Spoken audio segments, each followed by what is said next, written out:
maaf atas perbuatannya yang dilakukan selama ini dengan suaminya. Kemudian saudara R sebagai suami dan menginginkan kematian atas saudara Sukor sebagai korban.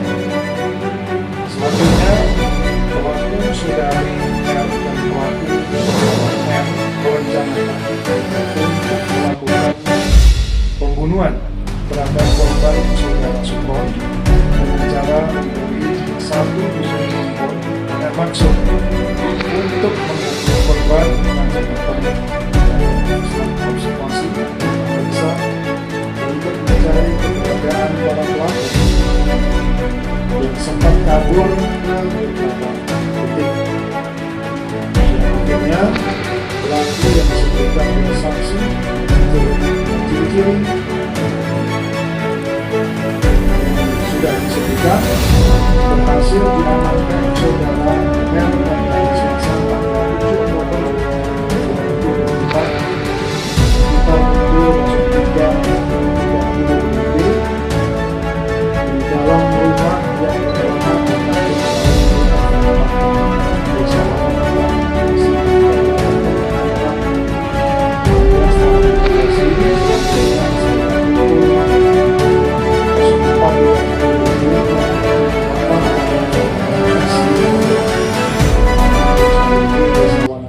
Liputan 4 TV melaporkan informasi seputar press release, pelaku pembunuhan seorang pria yang mayatnya ditemukan di Jalan TPU, Sarongge, RT 005005, Talaga Bestari, Desa Wanakerta, Kecamatan Sindang Jaya, Kabupaten Tangerang, pada Senin 7 Oktober 2024 malam.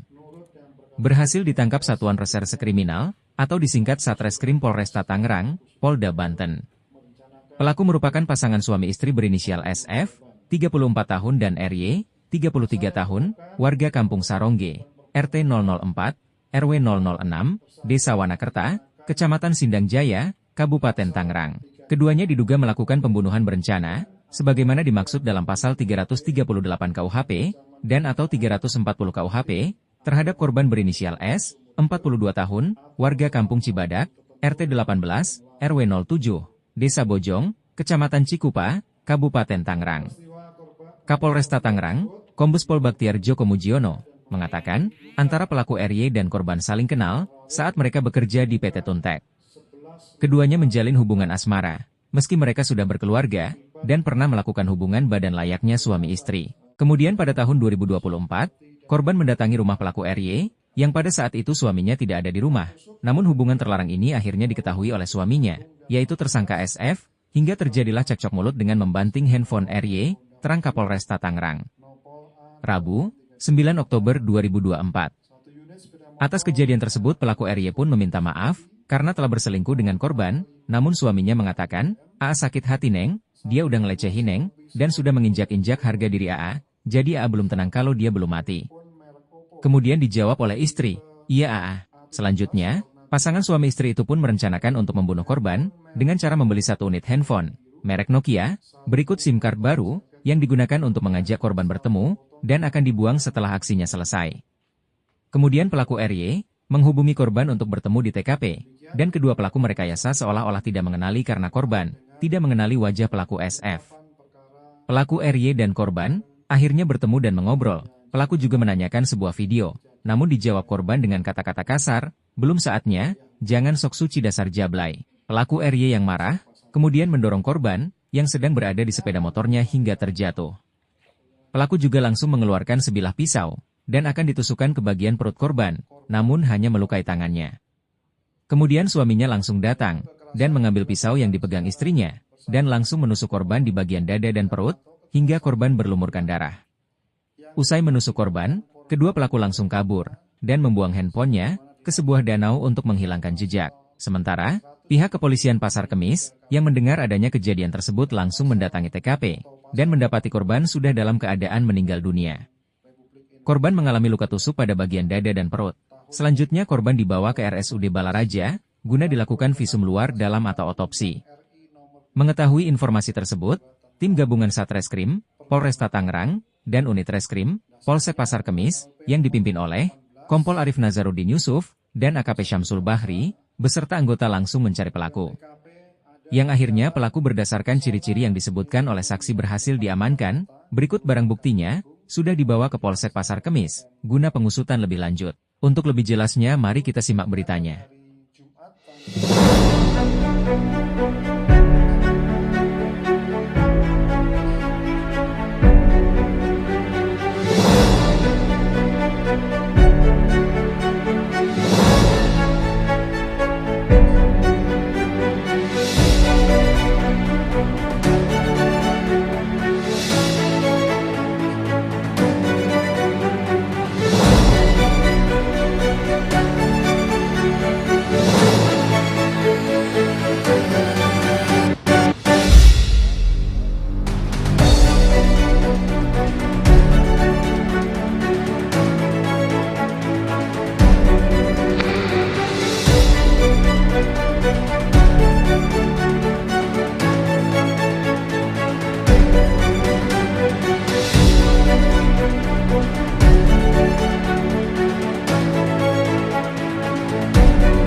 Tiga Raksa guna pemeriksaan lebih lanjut. Untuk modus operandi dapat kami sampaikan bahwa anak berhadapan dengan hukum bersama 2 orang temannya ini melakukan penyerangan terhadap korban yang dikira adalah lawannya saat tanding sepak bola. Dikarenakan kelompok anak pelaku tersebut kalah dalam pertandingan sepak bola dan merasa tersinggung. Selanjutnya melakukan pengejaran dan pengeroyokan dan atau kekerasan terhadap sekelompok anak sekolah yang dikira kelompok pelajar yang menang pada saat tanding sepak bola, yang mengakibatkan korban luka dan salah satunya meninggal dunia akibat sabetan senjata tajam di bagian kepala sebelah kanan korban. Demikian yang dapat kami sampaikan dari Polresta Tangerang terkait dengan pengungkapan kasus yang dilakukan oleh Polresta Tangerang. Terima kasih atas waktunya.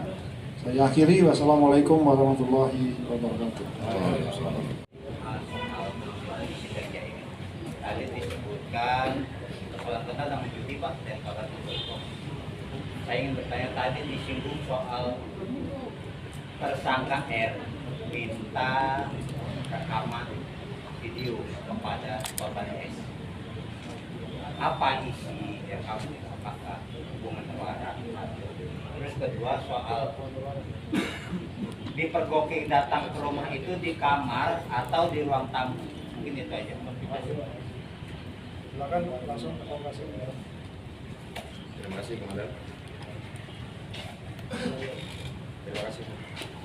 Terima kasih Komandan atas waktunya. Saya akan jawab langsung. Yang utama adalah siapa yang dapat bertanggung jawab kepada peristiwa pidana ini. Yang tadi Anda sampaikan dan pertanyakan itu adalah masuk kepada materi, kepada kebenaran material. Di mana di dalam suatu peristiwa pidana itu selalu harus dimulai dari sebuah TKP. Komprehensif daripada penyidik melakukan olah TKP, baik menemukan daripada keterangan saksi pasca kejadian, kemudian lanjut lagi kepada hal yang ditemukan dari pengamatan penyidik, itu dikembangkan agar siapa yang dapat bertanggung jawab kepada suatu proses pemidanaan. Yang pastinya yang Anda bicarakan itu adalah motif. Ya, kenapa seseorang menggunakan emosi, kemudian dendam kepada salah seorang korban ini, ya. Kemudian tanpa adanya suatu upaya dan daya paksa daripada terlapor ataupun tersangka yang sudah kami terapkan ini, peristiwa pembunuhan yang direncanakan itu sudah diketahui dari awal. Yang pastinya kronologis itu antara si saksi yang utama adalah istri dan ditetapkan menjadi tersangka oleh kami pun itu sudah melalui proses gelar. Yang kedua, si tersangka pun setelah ditetapkan menjadi tersangka berarti dia ada proses perbuatan di mana proses penganiayaan mengakibatkan luka dan kemudian meninggalnya seseorang. Seperti itu, ya. Jadi yang Anda sampaikan tadi adalah circumstantial evidence yang menjadi direct evidence daripada suatu perbuatan pidana. Seperti itu. Ada lagi? Ya, di ruang tamu itu, di ruang tamu atau di kamar? Dipergokinya. Itu adalah suatu motif saya sampaikan ya. Kenapa seseorang ini emosi? Kan gitu ya. Itu motif dari seorang pelaku kenapa melakukan perbuatan kejahatan. Oke, berarti dia ada sebuah dendam. Kan gitu ya. Dan itu akan terkuat pada fakta di persidangan. Ya. Oke, cukup. Ada lagi yang lain? Itu sebuah petunjuk. Ya, petunjuk kenapa seseorang yang kami sudah tetapkan tersangka ini dia melakukan perbuatan penganiayaan mengakibatkan meninggal dunia yang sudah direncanakan dari awal. Dan berarti memang benar ya antara pelaku yang wanita dengan korban ini ada sempat menjalin hubungan asmara gitu dan ya? Yang pastinya saling mengenal dan diketahui oleh tersangka yang berstatus adalah suami daripada perempuan ini. Isi video itu isi video antara si perempuan dan korban ya? Itu ada di dalam tahap penyitaan oleh kami. Ya, ada lagi? Ya, gitu aja. Bener. Ya, cukup ya. Cukup ya. Terima kasih. Dan izinan BB-nya dan ada tolong dan BB-nya diangkat dan satu-satu BB dan BB-nya dan satu diangkat dan BB-nya itu punya 3 raksa. yang mana dulu nih? Posisinya izin posisinya